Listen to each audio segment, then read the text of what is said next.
Man, welcome to another episode of Real Shit Let's Talk podcast. Listen, I'm your host, JR. Listen, I got a psychological mentalist.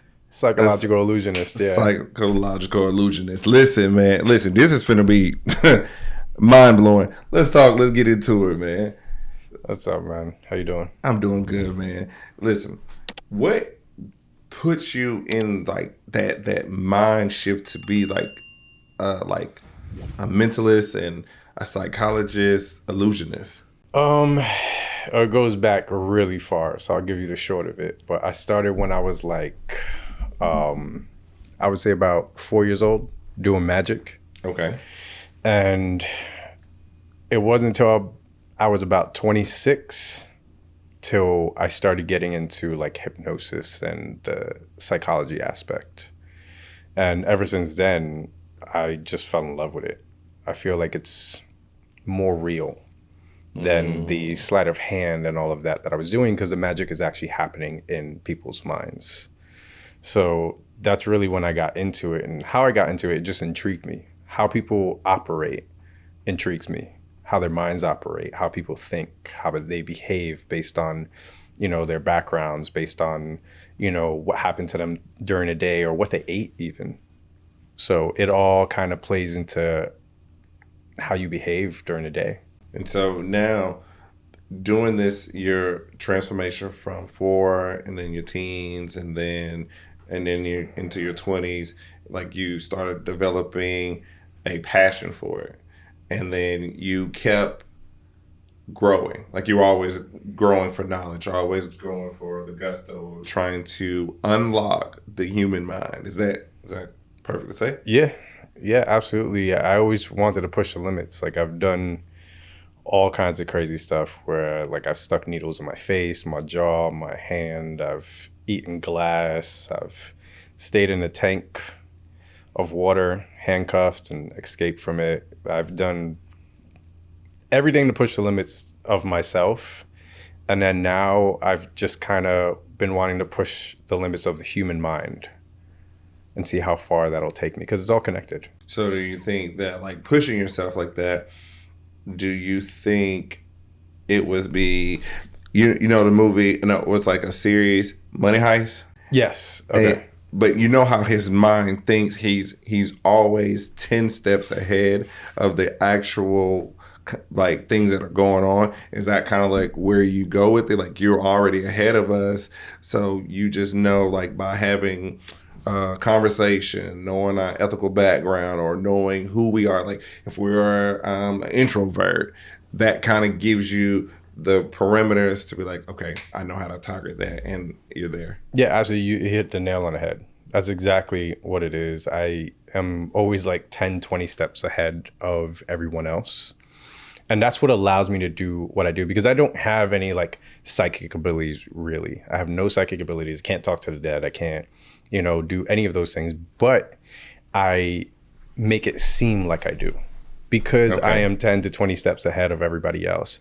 And like you said, seeing how their posture is, how tall they are, their weight, cultural background, how they talk, how they walk, you can actually tell, what number they're going to choose.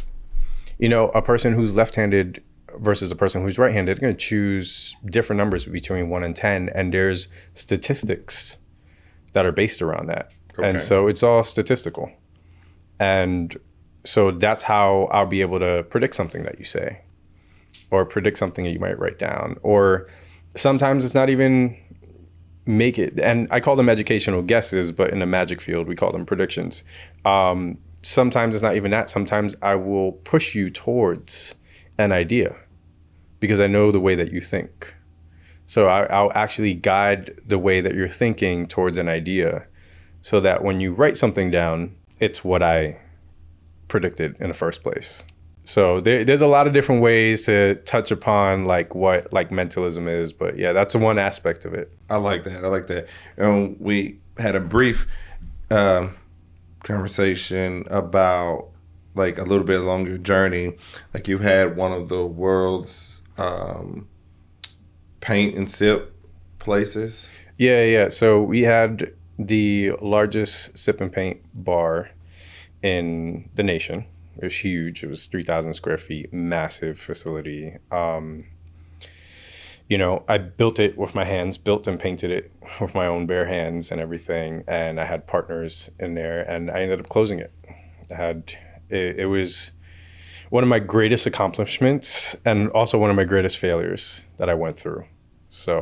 And so with bad partnership, like something in your mind didn't click already before going into business with them, or was it already too late? I knew them for a long time, and this is something that I suggest to everybody. Know who you're going to bed with. Okay. Like literally know who you're going to bed with. And I don't mean that literally. I mean that in a figurative sense. Mm-hmm. You have to know who you're getting into a partnership with. And I thought that I knew who they were. And I ended up finding out that it was completely the opposite. And I got screwed in the process. So I always tell people, like, be careful, find out who they are, what their background are. Do they have any, I'll just be honest, do they have any drug problems? That's what happened in my case. I'm going to be completely honest. I don't even care. Do they have any drug problems? Were they a drug addict in the past? Who are their friends? Who do they hang out with? Do they have the numbers to show and to prove how they are? What's their work ethic like? And make sure that you have the contracts laid out. Make sure that you have an NDA. Make sure that you have all the contracts laying out who's in charge of what. Because, if not, you can get screwed in the process. So, like, if you're going to go into a partnership with someone, mm-hmm. you want to be able to be secure in knowing that if you're sick or you have to go out of town for an emergency, that your business is still going to be fine because they can do what they need to do in order to help you. And so would you ever, at this point, because you lost the business or the business crashed and mm-hmm. burned, do you see yourself open up another one? So I've decided to make it a mobile company. Okay. I haven't done much with it recently because I've been so dead focused on, the entertainment company that I own. Okay.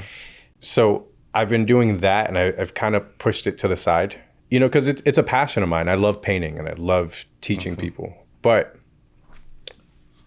magic mentalism is my main passion. That's what I'm doing.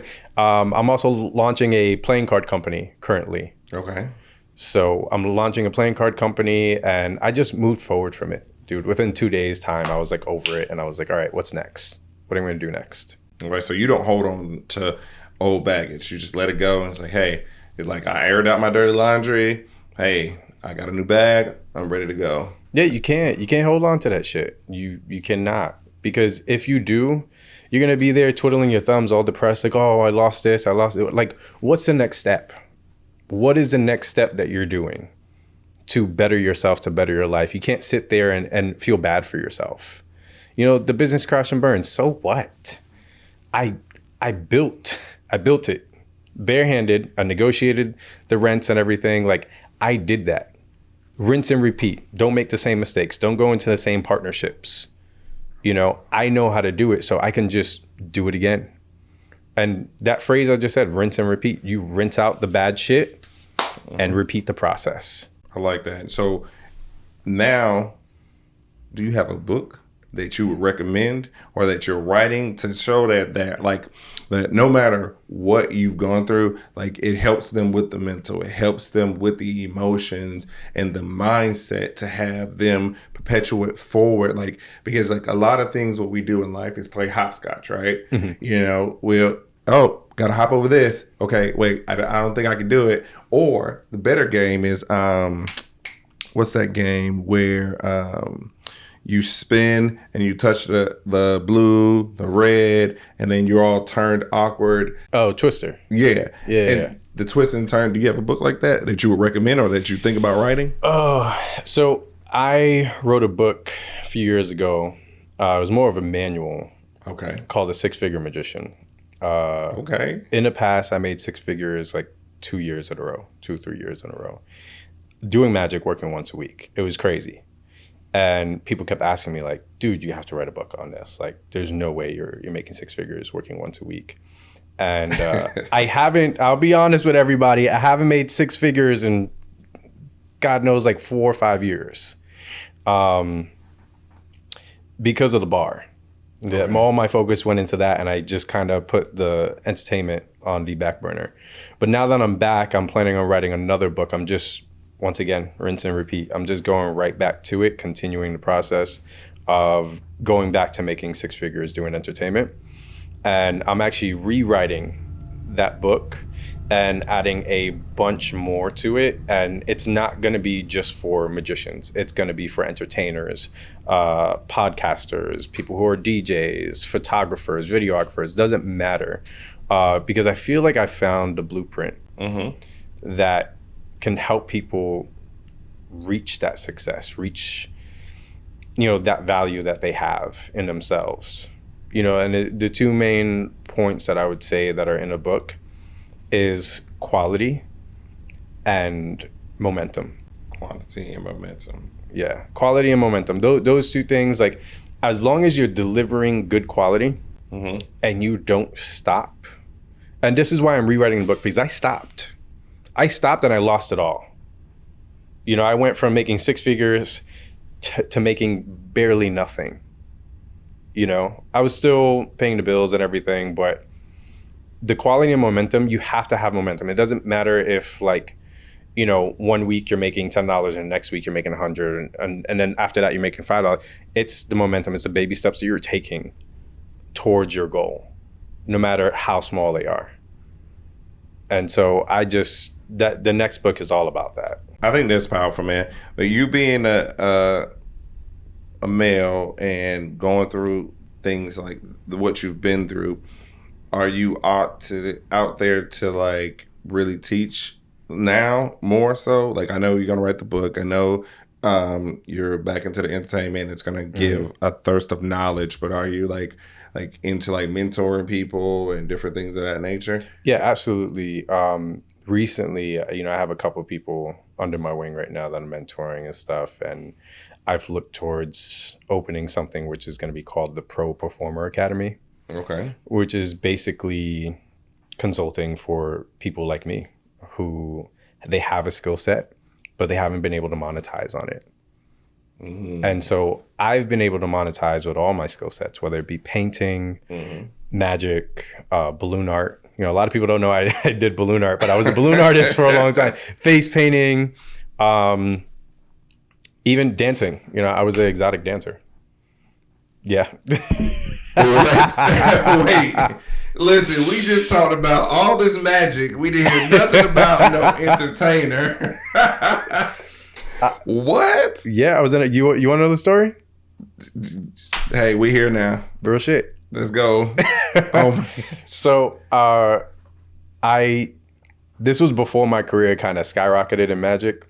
I needed a summer job. Summer is really bad for the entertainment season. Once summer hits, everybody leaves Florida because it's warm everywhere else. So the entertainment season here plummets during the summer. And I really only did magic and painting at that time. I was doing magic and I was an artist for a sip and paint company. And I was like, damn, I need something extra. So I went to a male, I guess it's called a ladies club. Okay. And I went in just to be a waiter. I wasn't even I never thought I could be a stripper. I was like really small. I was 140 pounds soaking wet. And about 4 months later, they made me a stripper. How does somebody make you a stripper? So I started off as a waiter, and then they were like, hey, our shot guy quit. Do you want to be a shot guy? And shot guy outfit is black jeans, a bow tie, and you walk around with these test tubes and some whipped cream, and you dance on the girls, pour the drink in their mouth, and pour the whipped cream and stuff like that. And it's this really intimate thing, and I did that for a long time. I did that for about a couple months. And then Some of the dancers, you know who you are. The No, dancers. we're all friends. We're all friends. We're all friends. But they were getting mad at me. You know, like I am friends with all the guys there still to this day. But they started getting mad at me. They were like, nah, this guy needs to like stop being a shot guy because he's ruining our business. Like he needs to be a dancer.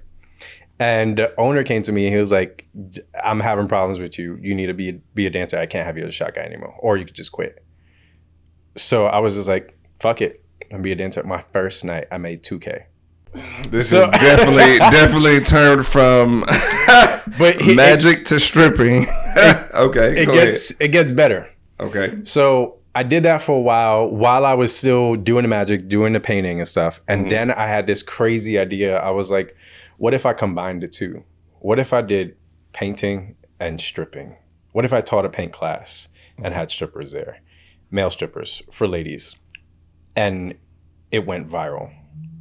And that's how I built the sip and paint company, which was called Strokes. Yeah. I built the sip and paint company off of that. And it was crazy. It was just, I called it Strokes Art Bar. And we had our main event that had the most people attending, or women, because majority of my business was women, was the strip and paint called 50 Shades of Paint. So, yeah, that was that's my story. But you can monetize. My point of this is that you can monetize on anything. Right. You know, I never thought that I was gonna take stripping and paint and combine them and built an entire company off of it. Right. That's absurd.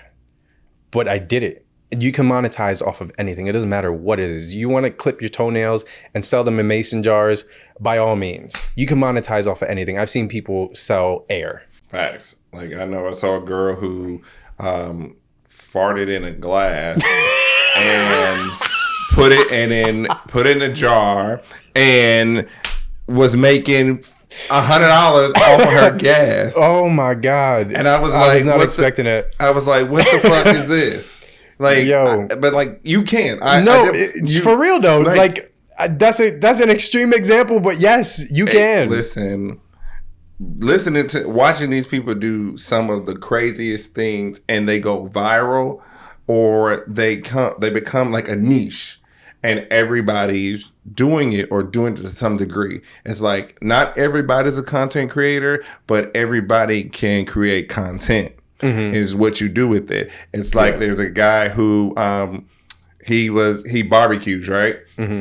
He barbecued a rattlesnake, and then he barbecued rabbits and different things. But he became viral because he had his own seasoning. He kept, I'm gonna speak with this. I'm not using that Old Bay. Threw that away. Like he's showing that he's throwing that away, and he's using his seasoning. Then he became like, then what is he cooking now? Then he became viral. Then he was, hogs and stuff like that, the regular chicken, different things of that nature. And it was just like, he just went viral off of cooking a rattlesnake and putting his own seasoning.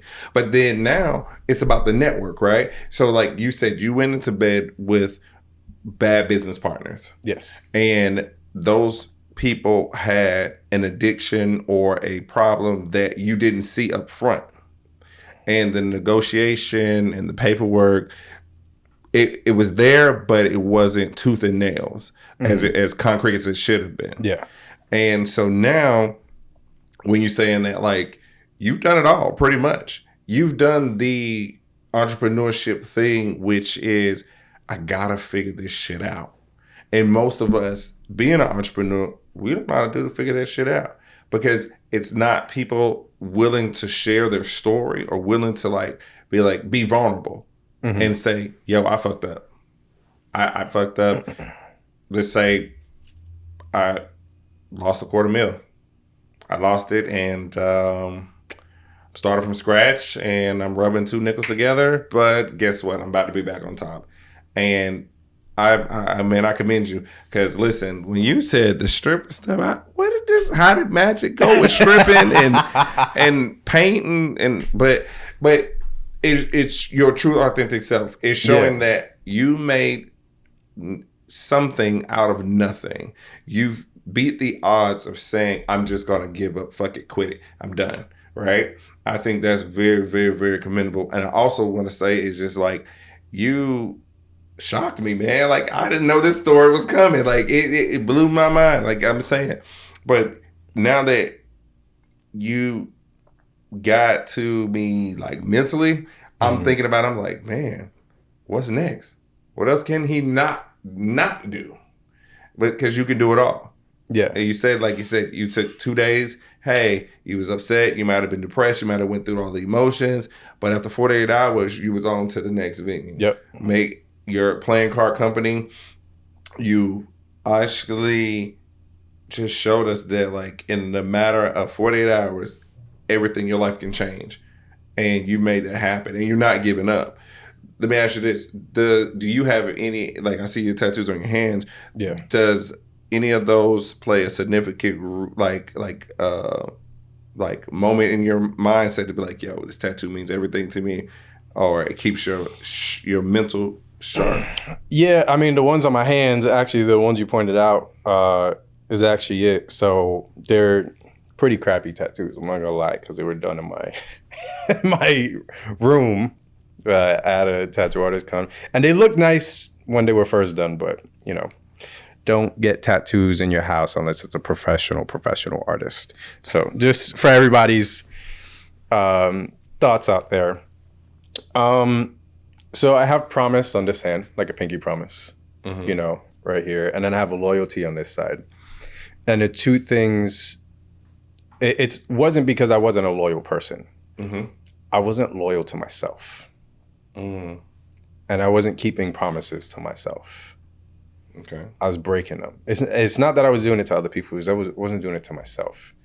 And so there was two reasons why I got these. I got these to kind of cut myself off from, the stand-up corporate environment. It was a rebellious choice by nature, which I would never suggest anybody to do, because most tattoos are due to rebellious nature at its core. And I say most, not all. But the other half was like, I need to live by the words that are on my body. I need to live by them. And so I put them on my body. So it was a promise to be loyal to myself.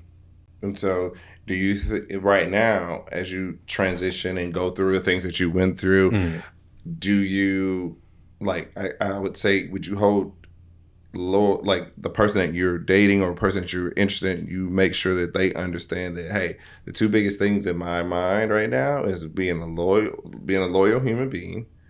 And and the promise is that if this is not what you want, walk away. Is that something that you kind of like air out towards your personal life? Yeah, to an extent. You can't control people. Okay. If they're not going to be loyal to you, like, you're not going to know. If somebody cheats, they're going to cheat. You can't control people, and you can't. I mean, you can get mad about it if they do something that betrays you or betrays your loyalty or trust, but you can't be mad for too long. Because you can't control anything outside of your own emotions. How I react is the only thing I am able to control. So I don't put too much expectations on the other person, whether it be friends, girlfriend, doesn't matter. Like, I don't put too much expectations on that. I have the general, like, standard of expectations, but if you do something, you do something. If you make a decision that betrays me, I'm going to make a decision to cut you off. Based on your decisions is how I'm going to base mine. And I'm not going to get upset about it. The same way with the bar. When I found out that I had to close in 2 days and I lost everything, and it was like a bunch of like craziness, I took the moment to be like, fuck, that sucks ass. I'm going to lose all of this hard work I put in, the thousands of hours I put into it over 4 years. I'm losing it all. But I was like, okay, now I'm making a decision to cut this person off and to move forward. And that's all you can do. You take a moment to feel the way that you feel, because we're human at the end of the day. You take that moment to feel how you feel and you move forward. You cannot dwell on it at all. Listen closely to that one, y'all. Like, hey, that's real. That's just real, just from male to male. Yeah. Right? Because sometimes we internalize things and we like to hold on to it, right? Mm-hmm. It's like, I like to be angry because that's my moment of being angry. But then when I know that anger is like the definition of defeat, mm-hmm. then it becomes something like solid for me personally. It's like, I'm still a little angry, but I'm not less. I'm less angry, and then then it starts to tick and go down. Then I'm not angry. I might be annoyed because it's still lingering or whatever.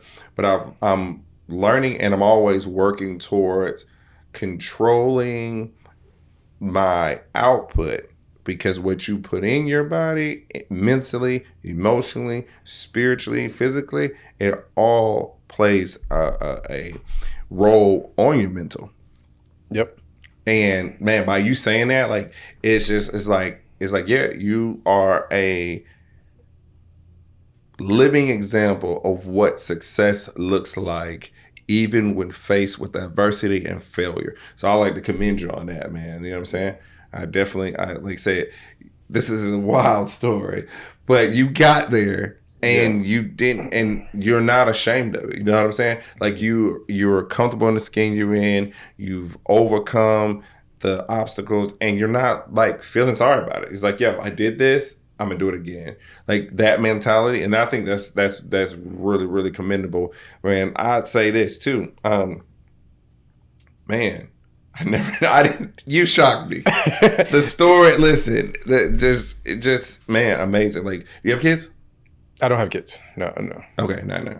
But no, go ahead. Oh, you about to? Okay. No, I'm about to say, like, no.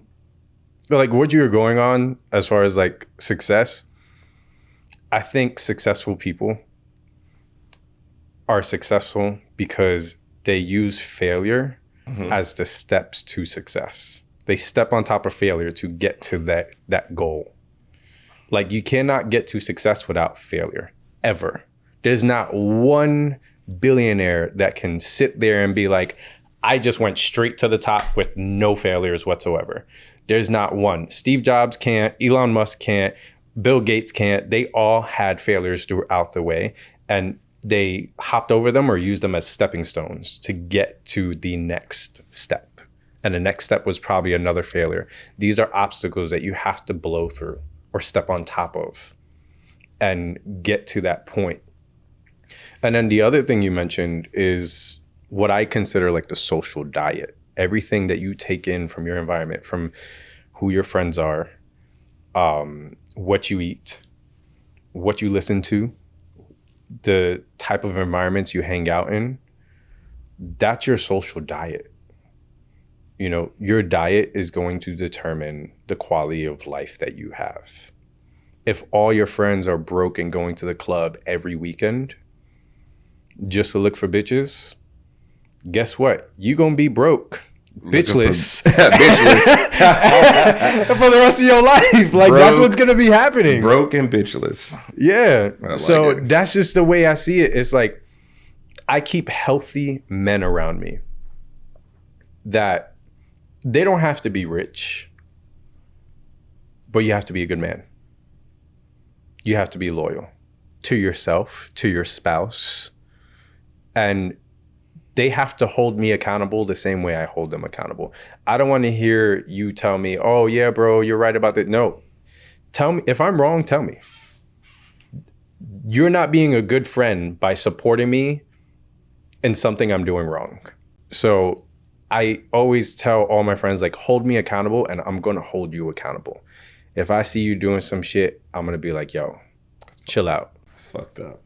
I get you, man. Healthy relationships, yo. Listen, be around healthy relationships, build healthy connections, and that's man, woman, child, boy, girl, doesn't matter. Build healthy relationships. I like to say that too, man, just to piggyback off of that, because that's like something that we don't have nowadays, with the corruption of wars and politics and Christianity, with all that other antics and things that are going on in the news.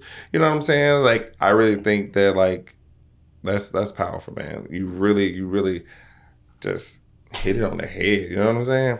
I like that, man. So what I would say is that you got to come out with like a whole movie, bro. Dude, how many people have asked me to write like an autobiography or like a movie? I do plan on filming a series called The Social Experiments. Okay. Which is, I know I kind of told you briefly prior to us doing this, but it has nothing to do with my life. Bam. Has nothing to do with my life, but it does have something to do with my skill set. Okay. I want to show the good and the bad sides of my skill set, because I have a very powerful skill set. I'm a hypnotist. I work with neurolinguistic programming. I know how the human mind operates. So if I had a moral compass that was negative, I could manipulate people in ways that are really, really bad. And so thankfully, I have morals and values that I grew up with. And I would never do anything of the such, but I want to teach people to protect themselves against people like me who have the same skill set, but their moral compass in the opposite direction. Yes, sir. So, yeah. I like that, man. I like that. Man, well, I'll say this. Where can we find you? Like social media or whatever? You can find me on social media. My social media is Maison Jay TV. It's MAISON JAY TV. You can probably see it on the screen below. I don't know if you're going to put the captions there, but yeah, that's where you guys can find me, or you can just Google me and I pop up everywhere. Hey, listen, Google him, man. Listen, this transcript has been awesome, man. Like, you got my mind just thinking about the places that now where level you're about to go at. And I can really see you really like getting back on top. And those business partners that failed to drop the ball, they're going to be like, man, I want to work with you again. But now, like you said, you cut them off. I can see you like, man, dominating. I can see you going worldwide. And like I said, what is one place or one stage that you would like to be on that you haven't been on? That's a hard one. That is a hard one. I would like to be on Penn and Teller's Fool Us. Okay. There are rumors that I might be on that show. So, yeah, I would like to be on that show, Penn and Teller's Fool Us. I am actually auditioning for the show currently. That's what I'm talking about. Listen, y'all, another millionaire in the making. He's already made 6 figures. And listen, he got you. He's the man with the plan. And the plan is in the man. And I have to say this too. It's not what's on you, it's what's in you. And what you've demonstrated today on this podcast and everything is what's in you, man. 100%. Like the loyalty, the promise to self, the mental capacity to understand the highs, the lows, and to not really like follow the path of going down when things and trials and tribulations happen. So, man, I have to commend you, man. I have to keep commending you because nobody comes on there and talks about everything what you said. And if somebody out there is like, yeah, I'm going through the same right now. Man, I'm going through the summer and I'm about to go be a stripper. Then they're going to turn out, hey, but then I sell cars in the fall, But I feel like you were really, truly your authentic self. And, man, I thank you. We thank you, man. So I greatly, greatly, greatly, greatly, greatly appreciate you for coming through and showing up, man. You got my mind like, what? I appreciate you for having me on. Hey, listen, man, it was one in the making, man. Like I said, I saw you before. You did awesome magic, also mind tricks and everything else, man. But listen, guys, there's another episode of Real Shit Let's Talk podcast, man. Listen, click, like, subscribe. Listen, tell a friend to tell a friend to tell a friend. Hey, reach one, teach one. Any last words you want to say? We on the Real Shit podcast. We talked about a lot of stuff. If you guys want to hear more about me, comment below and we'll do a part 2 to this. Hey, in the making, part 2 coming your way.